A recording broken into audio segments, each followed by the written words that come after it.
통제가 적은 병력의 군대가 기병으로 유명한 10만 명이 넘는 군대를 무너뜨릴 수 있었을까? 그리고 왜 한 장군은 저기 영토 깊숙이 진입하도록 내버려 두는 것을 처음부터 막는 대신 선택했을까?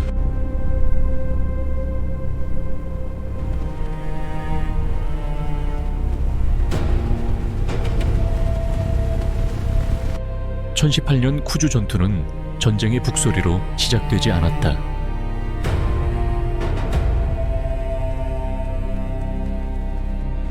그것은 하나의 함정으로 시작되었다.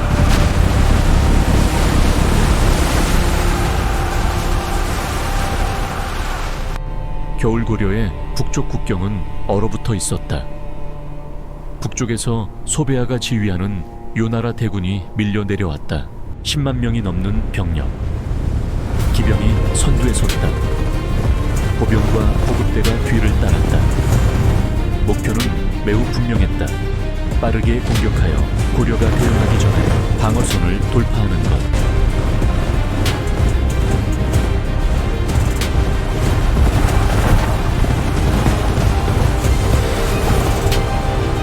하지만 반대편에서 강감찬은 정면으로 맞서지 않았다. 그는 명령했다. 후퇴를. 붕괴가 아니다. 통제된 후퇴였다. 작은 부대들이 진군로를 따라 배치되었다. 영토를 지키지 않는다. 단지 추적하고 괴롭히고 그리고 적의 대형을 늘어뜨린다.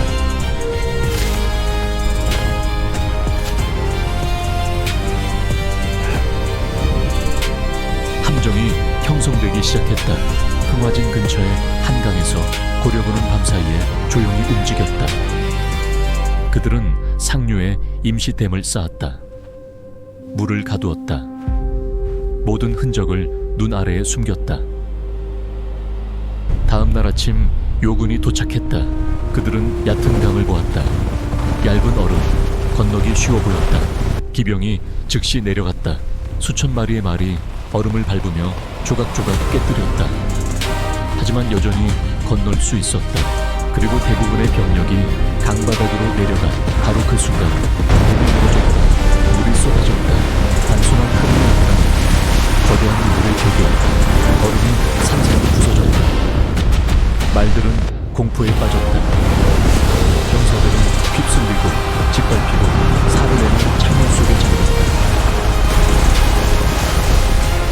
강둑 위에서 고려의 군수들이 일제히 사격했다. 화살이 쏟아졌다. 빽빽하게. 대형도 없다. 설자리도 없다. 요군은 살아있는 표적이 되었다. 짧은 시간 안에 수천 명이 사라졌다.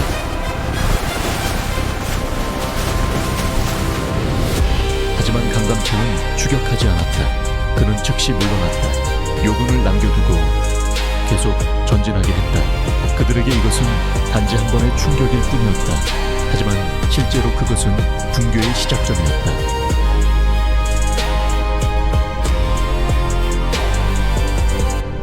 강에서의 타격 이후 요군은 대형을 조이고 더 빠르게 진군했다. 그들은 빨리 끝내고 싶었다. 하지만 갈수록 대형은 더 늘어졌다. 선봉은 너무 멀리 나갔다. 후군은 뒤처졌다. 보급은 느슨해지기 시작했다. 그리고 고려가 조이기 시작했다. 큰 전투는 없었다. 오직 작은 공격들. 하지만 계속 이어졌다. 밤 기습, 언덕 측면 화살 사격, 후군 불태워 파괴됨. 공격하고 나면 사라졌다. 방역할 목표를 남기지 않았다. 요군은 혼란에 빠지기 시작했다. 명령이 전선에 도달하지 않았다. 각 부대는 따로 움직였다. 지형도 바뀌었다. 평야는 사라졌다. 대신 낮은 언덕 성긴숲, 좁은 길이 나타났다. 기병 가장 큰 이점이 묶였다. 더 이상 힘을 발휘할 공간이 없었다. 강감찬은 리듬을 바꿨다. 그는 일부 부대에 의도적인 저항을 하게 했다. 적을 붙잡는다. 그리고 제때 후퇴한다. 매번 이렇게 되면 요군은 전개해야 했다. 그리고 다시 걷어들였다. 그리고 다시 전진했다. 리듬이 깨졌다. 체력이 소모되었다. 그 사이 후방은 무너져갔다. 식량이 부족했다. 말은 지쳤다. 기병 군대. 하지만 말이 더 이상 달릴 힘이 없었다.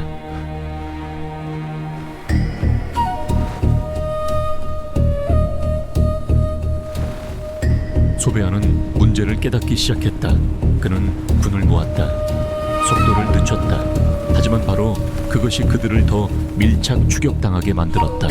고려는 놓지 않았다. 그들은 그림자처럼 따라붙었다. 멈추면 공격당했다. 움직이면 추격당했다. 군을 나누면 약점을 공격당했다. 시간이 흘렀다. 추위 굶주린 피로가 정신을 잠식하기 시작했다.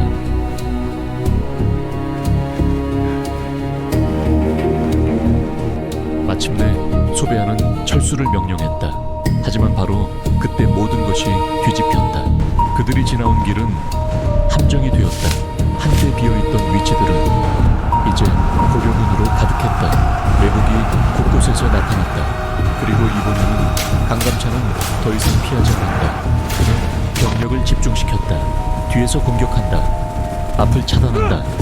양쪽에서 압박한다. 요군의 대형은 압축되었다. 공간이 사라졌다.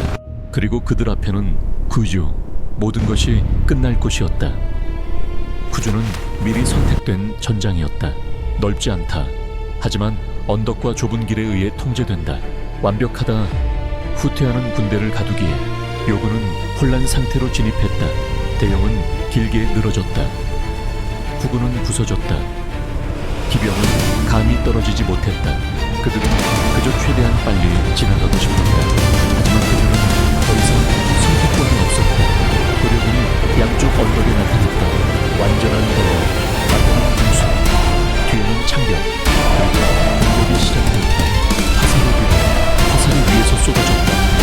뻔뻔하게 요군은 전개를 시도했다. 하지만 공간이 너무 좁았다. 기병은 돌격할 수 없었다. 모든 시도는 경사면에서 막혔다. 소배하는 명령했다. 앞을 돌파하라. 하지만 바로 그 순간 고려군 한 부대가 정면으로 퇴로를 막았다. 함정이 닫혔다. 앞 차단된, 양쪽 압박된, 뒤밀려 더 이상 방향을 바꿀 공간이 없다. 강감찬이 마지막 공격을 가했다. 고려는 양쪽에서 쏟아져 내려왔다. 대형은 단단하다. 한 걸음씩 전진한다. 창은 곧게 펴져졌다. 공간을 조금씩 압박한다. 군수는 계속 사격한다. 상대가 숨 돌릴 틈을 주지 않는다. 요군의 기병은 군교했다. 말은 공포에 빠졌다. 서로를 짓밟았다. 속도를 낼 수 없었다. 전체 방역을 시도했다. 적의 기병 한 갈래를 두고 돌파를 시도했다. 소련군은 틈을 막았다. 하지만 그것이 바로 안감찬이 기다린 것이었다. 예비 병력이 즉시 틈을 막았다. 공포대를 고립시켰다. 그러면서 즉시 소멸했다. 요군의 기병은 완전히 무너졌다. 더 이상 군대가 아니라 사용하려는 무리를 남았다.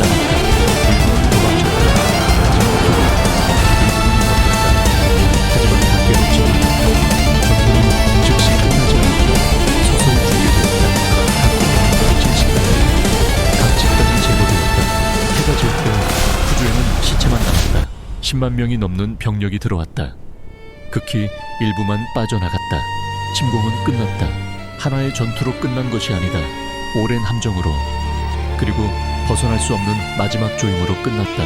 강감찬은 후주에서 멈췄다. 그는 추격할 필요가 없었다. 왜냐하면 전투는 이미 끝났기 때문이다.